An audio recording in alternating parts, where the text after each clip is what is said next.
Hello my dear friends, welcome back to my channel. कैसे हो आप सभी लोग? आई होप प्रिपरेशन आप लोगों की स्टार्ट हो गई है, सब कुछ आप अच्छे से कर रहे हो, राइट? सो क्या करना है, हमें JRF लेना है बिकॉज JRF हमारा है, राइट? हम लोग क्या कर रहे हैं अभी, लास्ट प्रीवियस वीडियोस में आपने अगर देखा होगा, हम टीचिंग एप्टीट्यूड की बात कर रहे हैं। तो यहाँ पर मैं आपको सिलेबस के बारे में थोड़ा सा फिर से दिखा देता हूँ, आप लोग उसको अच्छे से समझ लीजिए क्या है क्या नहीं है, ठीक है जी।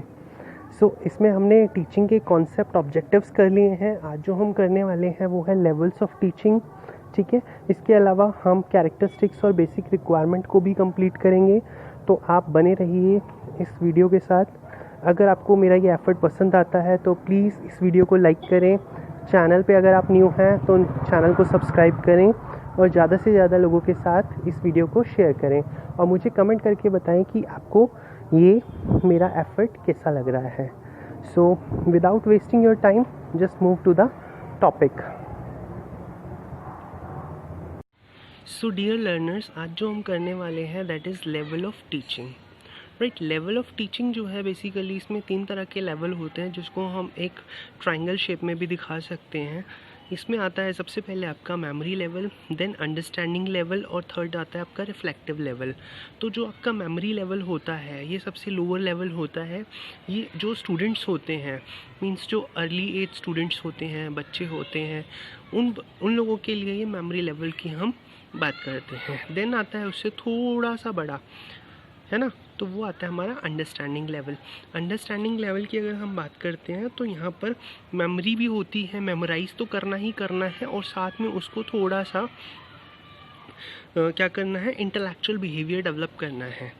नेक्स्ट उसके बाद आता है थोड़ा सा और ऊपर अगर हम जाते हैं तो वो हमारा आता है रिफ्लेक्टिव लेवल। रिफ्लेक्टिव लेवल का मतलब होता है कि आपने जो भी सीखा है, जो भी आप अब तक करते आए हो, उसको अपनी प्रैक्टिकल लाइफ में इम्प्लीमेंट करें। तो ये हमारा मेमोरी का एक अपर एज का लेवल होता है, एक अपर लेवल होता है, राइट? तो मेमोरी के ये बेसिकली 3 लेवल हैं, हम इनको 1 बाय 1 एक्सप्लेन करते हैं। तो सबसे पहला आता है हमारा मेमोरी लेवल टीचिंग। देखिए, जो मेमोरी लेवल टीचिंग होता है इसे दिया किसने था? इसे दिया था हर्बर्ट ने, राइट? ये है main proponent of memory level. Herbert is the main proponent of memory level of teaching, ठीक है। तो अगर हम कहें कि गुड मेमोरी क्या होती है, कि अगर हम एक मेमोरी को कहेंगे कि बहुत अच्छी मेमोरी है, इसका मतलब क्या है कि वो बंदा बहुत जल्दी सीखता है, the person is able to learn very rapidly. तो उसके अंदर एक रैपिडिटी होती है, ठीक है। वो रिटेन अच्छे से करके रखता है, वो चीज़ों को ज़्यादा से ज़्यादा टाइम तक, लंबे टाइम तक उनको याद रखता है, ठीक है। जैसे ही उसको ज़रूरत पड़ती है वो रिकॉल कर सकता है। तो अगर उस पर्सन के अंदर ये एबिलिटीज़ हैं, these are the basic qualities, तो हम कहेंगे जो आपकी मेमोरी है that is very good, right? अगर हम मेजर स्टेजेस की बात करें इसमें, तो क्या होता है, देखिए एक SR मॉडल चलता है आपका, ठीक है। इसको हम बोलते हैं स्टिमुलस रिस्पॉन्स मॉडल।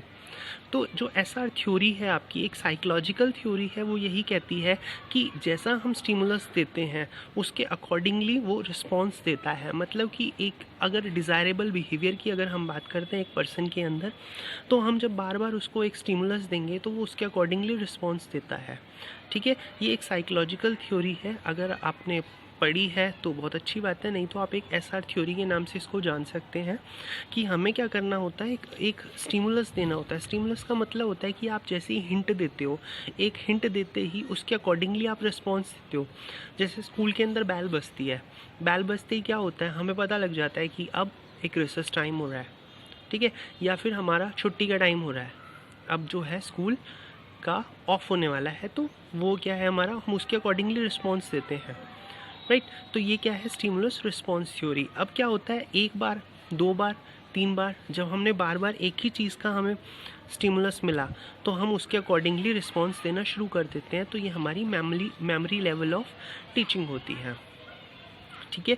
तो अगर हम इनिशियल स्टेज ऑफ टीचिंग की बात करें तो टीचिंग और लर्निंग जो है, मेमोरी लेवल जो है बेसिकली फैक्चुअल मटेरियल की बात करता है, फैक्चुअल मटेरियल होते हैं। अब यहाँ पर हमारी जो है मेजर एस्पेक्ट मेमोरी के जो है वो 3 है। सबसे पहला आता है लर्निंग ऑफ द मटेरियल, कि हमें क्या करना है, लर्न करना है मटेरियल को, फिर रिटेन करना है, यानी उसको अपने पास कितने टाइम तक हम रख सकते हैं उसकी बात करते हैं। और फिर आता है reproduction of material as and when required. It means कि जो हमने सीखा, जो हमें याद किया, उसको हमने कितना तो ग्रैप्स किया और उसको हम कितना अपने वर्ड्स में उसको रिप्रोड्यूस कर पा रहे हैं, कितना हम उसको बता पा रहे हैं जब उसकी ज़रूरत पड़ती है। तो बेसिकली ये मेमोरी लेवल लर्निंग होती है। तो अगर हम इसके अंदर टीचिंग मेथड की बात करें तो जैसा मैंने आपको बताया कि टीचिंग मेथड क्या होता है, इसमें नॉर्मली हम बार बार ड्रिल कराते हैं, प्रैक्टिस कराते हैं, राइट। रिवीजन होता है टाइम टू टाइम, क्वेश्चंस पूछे जाते हैं, प्रैक्टिस कराया जाता है, क्लास में टेस्ट लिए जाते हैं छोटे छोटे स्टूडेंट्स के। तो वो जो एलिमेंट्री स्टेज पर जो बच्चों के टेस्ट लिए जा रहे हैं, है ना, मंथली टेस्ट हो गए या वीकली टेस्ट हो गए, टाइम टू टाइम जो ले रहे हो, तो वो क्या है, एक तरह से ये तरीका है बच्चों को लर्न कराने का। तो ये मेमोरी लेवल लर्निंग में आ जाता है, ठीक है, मेमोरी के उसमें चेक किया जाता है। अब यहाँ पर जो टीचर का रोल है वो जो होता है एक डोमिनेटिंग रोल होता है, या आप कह सकते हो कि ऑथोरेटिव रोल होता है, ऑटोक्रेटिक रोल है उसका। सिर्फ वही जो है स्टेज सेटर होता है, ठीक है, रिसोर्स मैनेज करता है क्लासरूम के, और वो इवैल्यूएट भी करता है टाइम टू टाइम। अब यहाँ पर अगर हम लर्नर के रोल की बात करें तो लर्नर का रोल सिर्फ पैसिव है, ठीक है, वो सिर्फ एक सब्जेक्ट कंटेंट तक ही है जो उसको टीचर ने डिसाइड कर दिया, जो टीचर ने बता दिया जिस मेथड से, वो उसी चीज़ को वो फॉलो करता है। तो यहाँ पर अगर हम बात करते हैं लर्नर की तो वो पैसिव होता है, ठीक है। इसके अलावा अगर टीचिंग इक्विपमेंट्स की बात करें तो बहुत सारे डिफरेंट टीचिंग एड्स होते हैं, आजकल तो बहुत सारे चल रहे हैं स्टूडेंट्स को सिखाने के लिए, ऑडियो विजुअल, ठीक है, अलग अलग जैसे मॉडल्स दिखा दिए, चार्ट्स दिखा दिए, टीवी, रेडियो। तो ये क्यों दिखाते हैं, ताकि बच्चे के अंदर जो है क्रॉसिटी हो टूवर्ड्स लर्निंग प्रोसेस, वो ये जानना चाहे कि क्या है, ठीक है। आप अपनी बात करें तो आप लोग जब पढ़ना शुरू किया था तो आपने देखा होगा, क्या देख रहे थे कि ये क्या है, A4 एप्पल। तो आपको एक एप्पल की पिक दिखा दी, आपको एक एप्पल दिखा दिया और आपको बता दिया A4 एप्पल। बट आज के टाइम में क्या हो रहा है, आज के टाइम में हम नई नई जो टेक्निक्स दिखा रहे हैं तो उसमें हम एक 3D वे में भी दिखाते हैं कि yes the size of Apple is this. बच्चा उसको क्या कर सकता है, फील कर सकता है, उसको देख सकता है, उसको समझ सकता है कि एप्पल का शेप ये होता है, एप्पल का कलर ये होता है, ठीक है। ग्रीन कलर का भी एप्पल होता है, रॉ एप्पल भी है और मेन एप्पल भी है जो एप्पल है। तो वो क्या है, एक तरह से उसको नई नई टेक्नोलॉजी के थ्रू पता लगता है, राइट। अब क्योंकि ये जो अंडरस्टैंडिंग लेवल है ये हायर लेवल है मेमोरी से, तो वहाँ पर जैसे हम सिर्फ करते थे क्लासरूम में पढ़ाने का, यहाँ पर हम बात करते हैं लेक्चर की, ठीक है। यहाँ पर हम डिस्कशन मेथड की बात करते हैं, इंडक्टिव रिडक्टिव मेथड की बात करते हैं, एक्सप्लेनेशन की बात करते हैं, ठीक है। यहाँ पर जो क्लासरूम का क्लाइमेट होता है that is more motivational. Learners ज़्यादा से ज़्यादा लर्निंग प्रोसेस में सीखने की कोशिश करता है, वो एक्टिवली इंगेज होता है, ठीक है। मोटिवेशन जो होता है इसमें एक्सटेंसिव और इंट्रिंसिक दोनों तरह का होता है इन टर्म्स ऑफ। अगर हम यहाँ पर टीचिंग इक्विपमेंट्स की बात करें तो टीचर जो है टीचिंग के लिए models, charts, flash card, pictures ये सब यूज़ करता है ताकि जो लर्नर है वो और अच्छे से उनको कर पाए, ठीक है। इसके बाद अगर इवैल्यूएशन की बात करें तो इवैल्यूएशन यहाँ पर बेसिकली होता है आपका ऐसे टाइप क्वेश्चंस होते हैं, ऑब्जेक्टिव टाइप यानी MCQs भी होते हैं, ठीक है। जैसा हम हायर लेवल की बात करते हैं जो स्टूडेंट सीखते हैं, तो यहाँ पर जो है अंडरस्टैंडिंग लेवल ऑफ टीचिंग की बात हो रही है, ठीक है। अगर हम टीचर के रोल की बात करें तो यहाँ पर टीचर का रोल भी है significant, because he actually represents learning material and generate interest in them. Okay, so sequence जो प्रोवाइड करेगा वो कंटेंट की, वो उसके ऊपर बेस्ड होता है कि वो किस तरह का इंस्ट्रक्शन मटेरियल यूज़ कर रहा है, कौन से मेथड यूज़ कर रहा है इवैल्यूएशन के टाइम टू टाइम टीचर। तो टीचर जो है इसका टीचर का ज़्यादा रोल है, ठीक है। और इसके अलावा जो पार्टिसिपेशन लेवल होता है स्टूडेंट का वो सेकेंडरी लेवल में आता है। तो यहाँ पर दोनों ही इंटरैक्ट करते हैं, बेसिकली टीचर भी और स्टूडेंट भी दोनों ही क्या कर रहे हैं, इंटरैक्ट कर रहे हैं।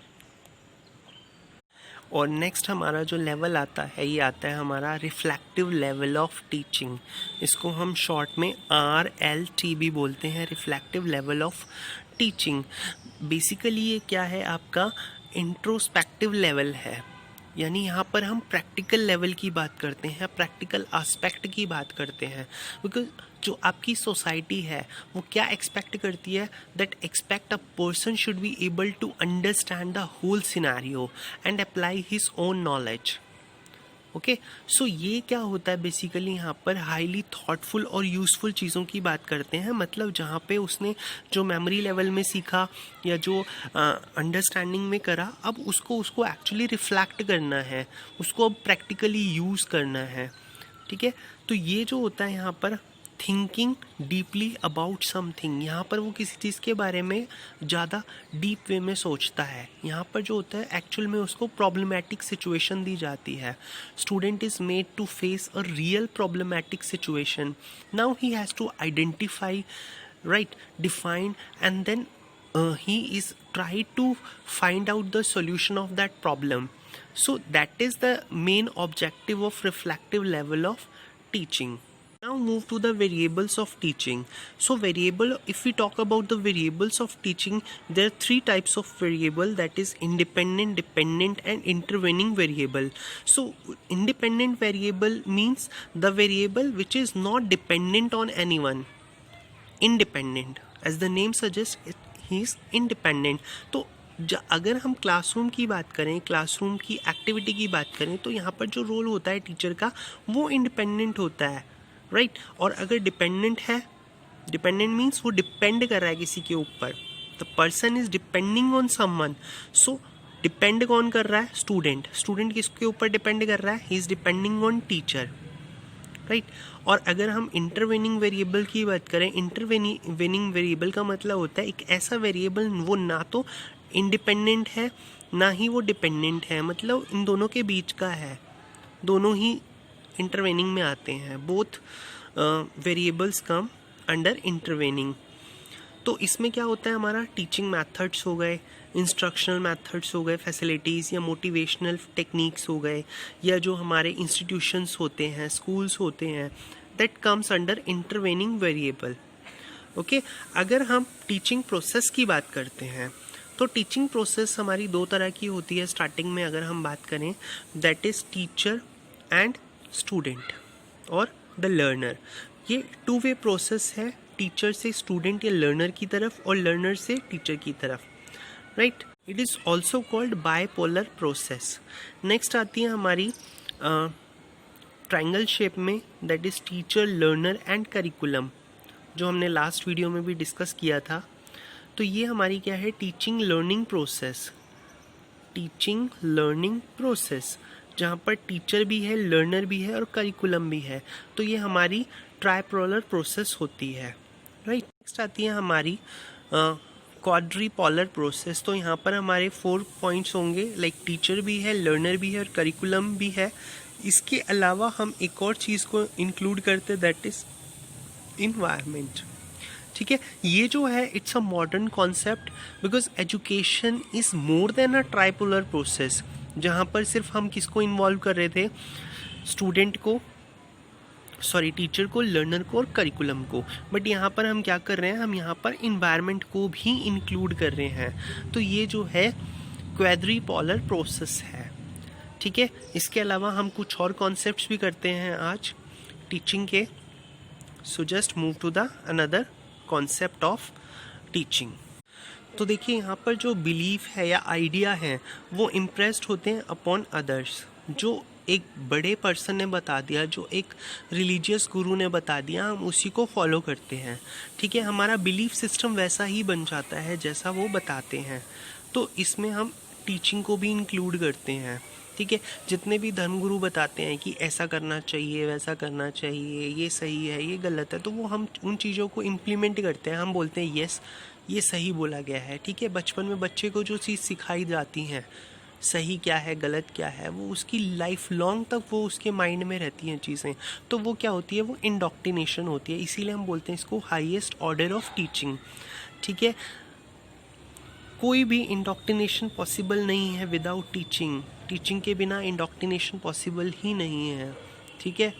तो टीचिंग जो है वो हम कर सकते हैं without indoctrination, but no indoctrination is possible without teaching, right. So my dear learners, आज के लिए बस इतना ही। आपको ये वीडियो कैसी लगी आप मुझे कमेंट करके बताइएगा। अगर आपको ये वीडियो पसंद आई तो प्लीज़ इसको लाइक करें, और अगर आप इस चैनल पे न्यू हैं तो इस चैनल को सब्सक्राइब करें और बेल आइकन को प्रेस कर दें, बिकॉज़ जैसे ही कोई नई वीडियो मैं अपलोड करूं तो आपके पास नोटिफिकेशन साथ साथ आ जाए। क्योंकि हमें क्या करना है, हमारा मेन मोटिव क्या है, जीआरएफ हमारा है और हमें उसको लेकर रहना है। So guys, all the very best, God bless you, thank you so much.